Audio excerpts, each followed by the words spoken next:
Can you get me? I hope you understand it.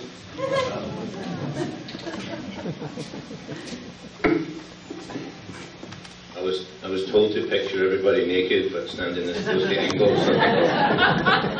Come up with something else. How is everybody? I'm going to tell a few jokes. Just before I start, I am Scottish and I am cheap. So all these jokes, I have full access to tell every one of these following jokes. How is everybody? Everybody say they were good? I spent a week in the hospital just pretty recently. At the end of my stay, the nurse came up to me and she says, "How was your stay?" I says, "Well, you were really nice, the staff was great, but the food was absolutely terrible. All I had to eat was haggis, tatties, all day, every day. That's all anybody would give me. Haggis, tatties, neeps as well." And the nurse said, "Well, what do you expect? You're in the burns unit." It only gets worse from here. This is a lovely church. I really like this church, but not a lot of people know this, but churches in Scotland are round, and the reason being is so that people can hide in the corners when it comes to collection time. What's the difference between a Scotsman and a canoe? There's a chance a canoe will tip.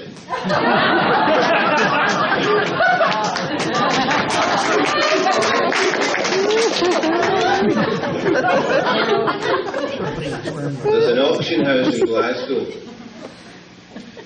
and a wealthy American comes on the loudspeaker and he says, "I have lost my wallet. It contains £10,000. Anybody finds it, the reward for this will be £100. And a wee Glaswegian voice from the back says, "I'll give 150.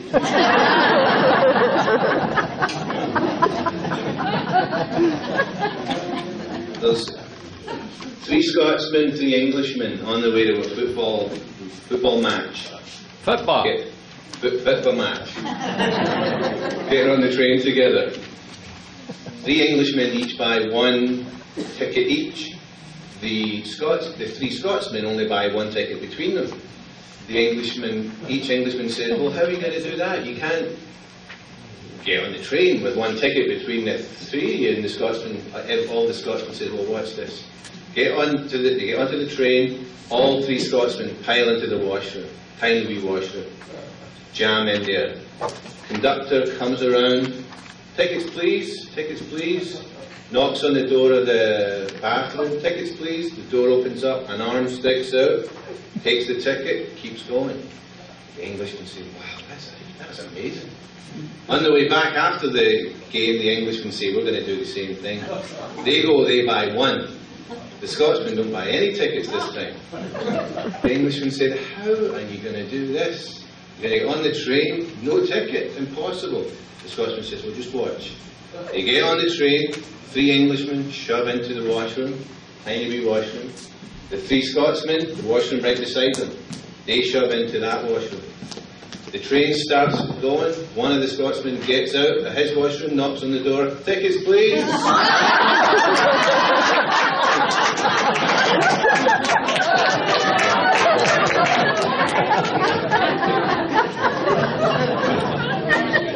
Back home I've got a couple of really good friends, wee Rab and wee Jimmy.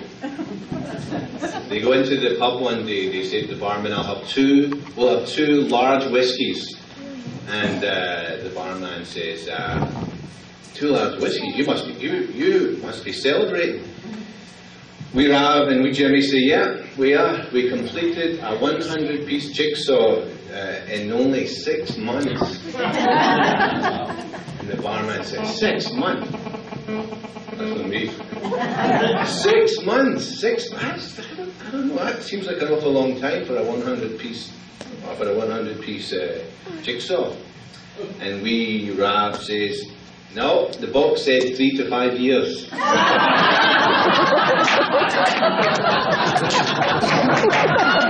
Wirab was a character. He was the reason that the local golf course had to put up a sign and it read, "Members will please refrain from picking up lost golf balls until they have come to a complete stop." Wirab was left-handed. He kept all of his cash in his right pocket. He was building a garden shed, so he had to get a whole bunch of nails. And he went to the hardware store and he said to the storekeeper, "I'd like a bag of nails, please." And the storekeeper said, "How long would you like them?" And Wirab says, "Well, I probably want to keep them." He came over to see me one time and he went on a fishing trip up to the northern part of Ontario, and he's with a tour guide. And they were out in the woods and he heard this rumbling, crazy rumbling, and Wirab turned to the guide and said, "What's that noise? What's that noise?" The tour guide said, "That's a moose." And Wirab said, "If that's a moose, I'd hate to see your rats."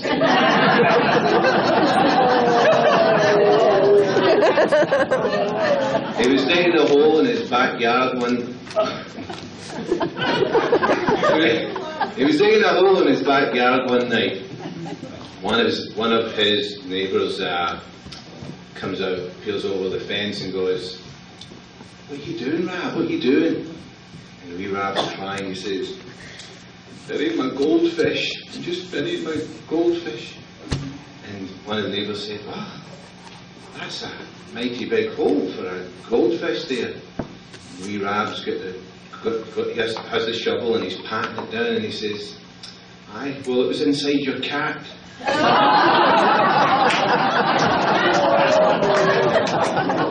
He was at a bed and breakfast when he was here as well. He went to a bed and breakfast and when he went in to check in, the landlady asked him, "Do you have a good eye for faces, Wirab?" So Wirab says, "I do actually, why?" She says, "Well, there's no mirror in the bathroom."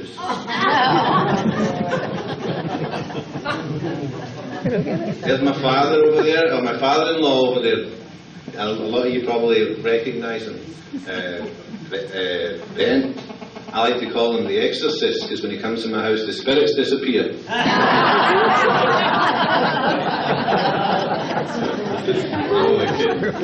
know where they go.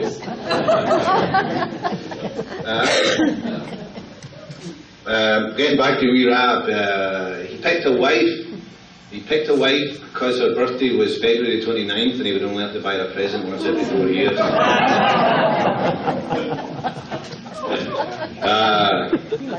Wirab's out driving one day and he gets pulled over by the police. The policeman pulls him over and says, "I saw you back there, sir, weaving back and forth, back and forth. I'm going to need you to step out, take a breathalyzer." Wirab says, "No, I can't do that, officer." He says, "I'm an asthmatic. If I take a breathalyzer, there's a chance I'm dead."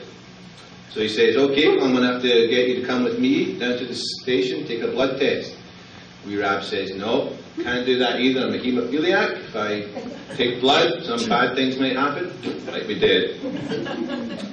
So he says, the police officer says, "A urine test then. I need you to take a urine test." "Sorry, sir. Sorry, officer, can't do that.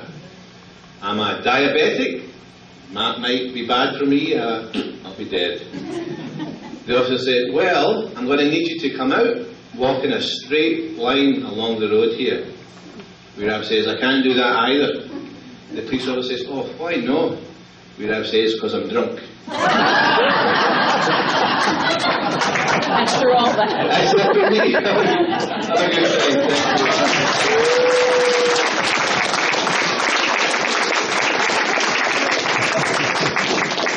Thank you, Alan. I think we'll keep you in Canada.